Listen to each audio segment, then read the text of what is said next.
national language of Pakistan, because my article is in Urdu. But the way Mr. Bob Oliphant and Kathleen Wine are wearing Pakistani dress, I am very sure that in next few days they will very fluently speak Urdu. I would like to remind Mr. Bob that irrespective of how wide our dress is, it is forbidden to bring anyone else inside the dress. And I would also like to tell everybody who will not understand Urdu that don't leave before our Consul General speaks in the end, because he is a very fiery speaker and he is a very good speaker and you will enjoy when he will speak. So I would request everybody to stay here. Now my article is in Pakistan language, that is called Urdu. خواتین و حضرات, کچھ باتیں ایسی ہوتی ہیں جو کہ آپ کو ہمیشہ یاد رہتی ہیں. کچھ لمحے ایسے ہوتے ہیں جس میں آپ ہمیشہ قید رہنا چاہتے ہیں, اور کچھ یادیں ایسی ہوتی ہیں جو ہمیشہ آپ کے ساتھ ساتھ چلتی ہیں. کچھ شخصیتیں ایسی ہوتی ہیں جو کہ آپ کے ساتھ ہونا چاہیے. میرا یہ مضمون انہی باتوں, انہی یادوں اور انہی لمحوں کی ایک داستان ہے جو کہ سب پاکستان سے جا کے ملتی ہیں. اس کہانی کے تمام کردار فرضی ہیں, کسی زندہ یا مردہ شخص سے مواصلت محض ایک اتفاق ہے. لیکن اگر آپ نے یہ مضمون غور سے سنا اور اس کے کرداروں کے تعارف کو یاد رکھا تو مجھے پوری امید ہے کہ یہ مضمون آپ کے دلوں کو چھوتا ہوا گزر جائے گا. میں جب پیدا ہوا تو پاکستان کو بنے ہوئے 30 سال اور ٹوٹے ہوئے 5 سال ہو چکے تھے. میرے والد کا نام احمد رشید تھا, لیکن وہ سیٹھ احمد رشید کہلاتے تھے. ہمارا اسلام آباد کے E9 سیکٹر میں 2 کنال کا گھر تھا. ہمارے گھر میں میری بہن, ماں باپ اور دادی اماں بھی ساتھ رہتی تھی. ہمارے گھر میں نوکروں کی بھی فوج تھی, لیکن ہمارا چوکیدار اللہ رکھا ان میں سب سے پرانا تھا. اللہ رکھا کا ایک بیٹا میرے ہی عمر کا تھا, اس کا نام داؤد تھا, لیکن ہم سب اسے دودا کہہ کر پکارتے تھے. میرے والد کے چند انقلابی دوست بھی تھے, جس میں ریٹائرڈ اور حاضر سرکاری افسر بھی شامل تھے, جبکہ میرے والد کی ایک ذاتی لائبریری بھی تھی. ہمارے گھر ہر اتوار کو بابا کے یہ دانشور دوست جمع ہوتے اور بحث ہوتی. میں نے جس ماحول میں آنکھ کھولی وہاں میں نے بابا اور ان کے دوستوں کے درمیان ہر وقت یہ بحث اور تکرار سنی, جس کا خلاصہ یہ تھا کہ آخر پاکستان بنانے کی کیا ضرورت تھی. پاکستان بنانا ایک غلطی تھی اور قائد اعظم انگریزوں کے ایجنٹ تھے. اس طرح بچپن کی واحد یاد جو میرے دماغ میں چپک کر رہ گئی وہ پاکستان کے لیے گالیاں تھیں جو کہ ان محفلوں میں پاکستان کو دی جاتی تھی. میرے بابا کی لائبریری میں ہر وہ کتاب, رسالہ یا مضمون موجود تھا جس میں پاکستان اور قائد اعظم کے خلاف زہر بھرا ہوا تھا, اور ہر بحث کے اختتام پر یہ مضامین ثبوت کے طور پر پیش کیے جاتے تھے. اس کے باوجود زندگی میں 2 بار نہ معلوم کیوں بابا نے دیوانہ وار چیختے ہوئے پاکستان زندہ باد کا نعرہ لگایا. ایک تو جب پاکستان نے کرکٹ کا ورلڈ کپ جیتا, اور دوسرا جب پاکستان ایٹمی قوت بنا. اللہ رکھا کا بیٹا دودا میرا ہی ہم عمر تھا, اور اس میں خاص بات اس کی آنکھیں تھیں جن میں انتہا سے زیادہ چمک تھی, جو بہت ذہین لوگوں کی آنکھوں میں ہوتی ہے, اور اکثر میں ان کو دیکھ کر ڈر سجایا کرتا تھا. دودا کو پڑھنے کا بہت شوق تھا, اور اللہ رکھا کی اتنی آمدنی نہیں تھی کہ وہ دودا کو کسی اچھے اسکول میں داخل کرا سکے.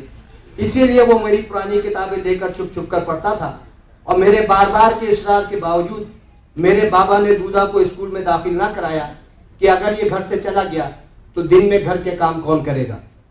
میں نے دیکھا کہ ایک دن سرونٹ کوارٹر میں دودا اللہ رکھا سے اسکول میں داخلے کی ضد کر رہا ہے, اور اللہ رکھا اسے ڈانٹ رہا ہے کہ پاکستان میں چوکیدار کا بیٹا بھی چوکیدار ہی بنے گا, لہٰذا پڑھائی پر پیسے ضائع کرنے کی ضرورت نہیں. آخر ایک دن دودا گھر سے بھاگ گیا, اور کچھ دن بعد اللہ رکھا بھی نوکری چھوڑ کر گاؤں چلا گیا. میرے بابا اور ان کے دوست جو اٹھتے بیٹھتے اس بات کا رونا روتے تھے کہ پاکستان نے انہیں کچھ نہیں دیا, روز بروز اپنی بزنس اور بینک بیلنس بڑھاتے چلے جا رہے تھے. ایک دن مجھے بہت تعجب ہوا جب میں نے دیکھا کہ دادی اماں نے بابا کو کمرے میں بلایا اور کسی شیدے کو ڈانٹتے ہوئے کہنے لگی کہ شیدے شرم کر, تو بھول گیا کہ جب پاکستان بنا تو ہم کیا تھے. آج تجھے پاکستان نے سب کچھ دیا ہے, تو پھر بھی پاکستان کو گالیاں دیتا ہے. میرے بابا نہ معلوم کیوں شیدے کی طرف سے جواب دیتے کہ اماں تم پرانے زمانے کی ہو, تمہیں نہیں معلوم کہ پاکستان میں وہی ترقی کرتا ہے جو پاکستان کو گالیاں زیادہ دیتا ہے. تم یہ بات نہیں سمجھو گی. دادی اماں کی آنکھوں میں آنسو آتے اور وہ چپ ہو جاتی. آپ سمجھ گئے ہوں گے کہ اس ماحول میں پروان چڑھنے کے بعد میں پاکستان اور پاکستانیوں سے کتنی نفرت کرتا ہوں گا. یہی وجہ تھی کہ میں نے جیسے ہی FSC کیا میرے بابا نے مجھے اعلیٰ تعلیم کے لیے امریکہ بھجوا دیا, چونکہ پاکستان اس قابل تھا ہی کہاں کہ وہاں رہا جائے اور پڑھا جائے. اس دن میری خوشی کی انتہا نہیں تھی جس دن میرے پاسپورٹ پر امریکہ کا ویزا لگ کر آیا. میں نے وہ پاسپورٹ جس پر لفظ پاکستان لکھا تھا بلا سوچے سمجھے چوم لیا. یہ غالباً میرا لفظ پاکستان کو پہلا بوسہ تھا. امریکہ داخل ہوتے ہی میرے ہر رنگ کے پاسپورٹ کو دیکھ کر مجھے الگ کھڑا کر دیا گیا. میں دیگر قوموں کے لوگوں کو امیگریشن سے جاتے دیکھتا رہا. پھر مجھے شرم آنے لگی کہ میں پاکستانی کیوں ہوں. بابا ٹھیک ہی کہتے تھے, آخر پاکستان بنانے کی ضرورت ہی کیا تھی. خیر, میں نے کسی طرح امیگریشن کے مراحل طے کیے, اپنی یونیورسٹی کو جوائن کیا. کلاس کے پہلے دن پروفیسر نے اپنے تعارف میں ایک عجیب بات کہی. اس نے کہا کہ ہم انہی قوموں کی عزت کرتے ہیں جو کہ پہلے اپنی عزت خود کرتے ہیں. ان کے اسی رویے کو دیکھ کر تو ہم ان کی عزت کرتے ہیں, ورنہ ہم انہیں جانتے ہی کہاں ہیں. پروفیسر کی یہ بات میرے دل کے کسی گوشے کو چھو کر گزر گئی. وقت گزرتا رہا, 5 سال گزر گئے. آخری سال میں جب نتیجہ آیا تو معلوم ہوا کہ فیکلٹی میں کسی پاکستانی لڑکے نے پوری یونیورسٹی میں ٹاپ کیا ہے اور اس کو کانوکیشن میں ایوارڈ دیا جا رہا ہے. ہم تقریباً 5000 طلباء اور اساتذہ کانوکیشن ہال میں جمع تھے. ایک لڑکے کا نام پکارا گیا جس نے پوری یونیورسٹی میں ٹاپ کیا تھا. وہ لڑکا میرے برابر سے گزرا. میں نے اسے پہچاننے کی کوشش کی. مجھے لگا کہ شاید میں نے اسے کہیں دیکھا ہے, لیکن جب میری نظر اس کی آنکھوں پر پڑی تو میں ایک بار پھر ڈر گیا اور میں نے چونک کے کہا کہ ارے یہ تو اپنا دودھا ہے. دودھا جو اب یار داؤد اللہ رکھا داؤد بن چکا تھا, پروقار انداز سے پوڈیم پر آیا اور اس نے آتے ہی پہلا جملہ یہ کہا کہ میں آج جو کچھ بھی ہوں پاکستان کی بدولت ہوں.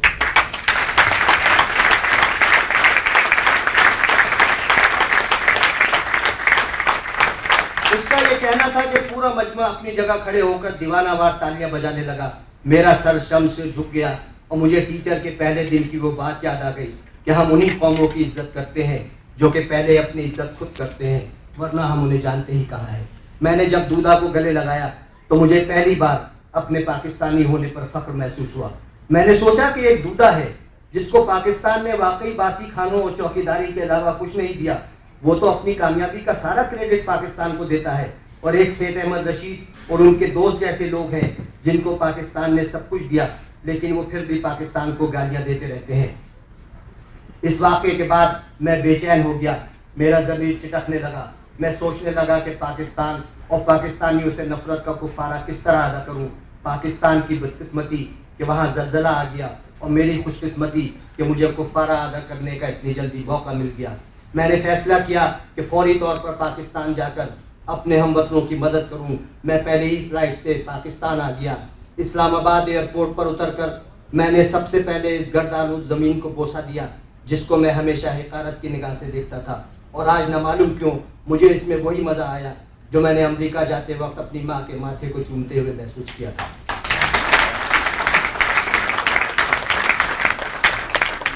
میں نے رات گھر پر گزاری اور دوسرے دن میں اپنے دوستوں کے ساتھ کشمیر زلزلہ زدگان کی مدد کے لیے چلا گیا. وہاں میں نے پاکستان اور پاکستانیت کے جو نظارے دیکھے وہ الفاظ میں بیان نہیں کیے جا سکتے. میں نے ایک پٹھان کو روک کر پوچھا کہ کیا تمہیں معلوم ہے کہ اگر کالا باغ ڈیم بنا تو نوشہرہ شہر ڈوب جائے گا. اس نے مجھے حقارت سے دیکھا اور کہا کہ ایسے کئی نوشہرے ڈوبنے دو لیکن ان زخمی بچوں کی نبضیں نہیں ڈوبنی چاہیے, آؤ انہیں اسپتال لے کے چلیں. میں نے ایک سندھی اور بلوچ کو روک کر کہا کہ کیا تمہیں معلوم ہے کہ افواہ گرم ہے کہ پنجاب تمہارے سارے وسائل کھا جاتا ہے. وہاں سے جواب آیا کہ بدبخت یہ تو بھائیوں کا جھگڑا ہے, کسی وقت بھی طے ہو جائے گا. ابھی افطار کا وقت قریب ہے, آؤ ان کے کھانے کا انتظام کریں. یہاں ہر نسل اور قوم کے لوگوں کے پاس ایک ہی نعرہ تھا کہ پاکستان کو بچایا جائے, پاکستانیوں کو بچایا جائے. یہاں ہر شخص صرف پاکستانی تھا. یہاں پاکستان سندھی, بلوچی, پنجابی, مہاجر اور شیعہ سنی کے خانوں میں بٹا ہوا نہیں تھا. پاکستان سے محبت اور پاکستانیت کے یہ نظارے دیکھ کر میرے بابا کی لائبریری میں پاکستان کے خلاف رکھی تمام کتابیں اور مضامین مجھے منہ چڑھانے لگے اور میرے سامنے بھنگڑا ڈالنے لگے, جبکہ میرے جسم کے روئے روئے نے چیخ چیخ کر کہنا شروع کر دیا کہ میں پاکستانی ہوں، میں پاکستانی ہوں، میں صرف پاکستانی ہوں، اور بابا ہی کی طرح دیوانہ وار نعرہ لگانے لگا، پاکستان زندہ باد، پاکستان زندہ باد، پاکستان زندہ باد۔ آج میں سمجھا کہ شاید میرے بابا تو پاکستان سے شدید محبت کرتے تھے، وہ تو قائد اعظم کے پاکستان کو صرف جیتا ہوا دیکھنا چاہتے تھے، لیکن جب حاکموں کی بیمانیوں کی وجہ سے پاکستان اپنے قیام کے مقصد میں ہارتا ہوا نظر آتا تھا تو وہ صدمے کی شدت سے پاکستان ہی کو برا کہنے لگتے تھے۔ مجھے یقین آ گیا کہ وطن سے محبت کی کہانیاں دلوں پہ لکھی جاتی ہیں، کاغذوں پہ نہیں۔ کاغذوں پہ تو شاید اب صرف نفرت کی فصل کاشت ہوتی ہے۔ بہت بہت شکریہ۔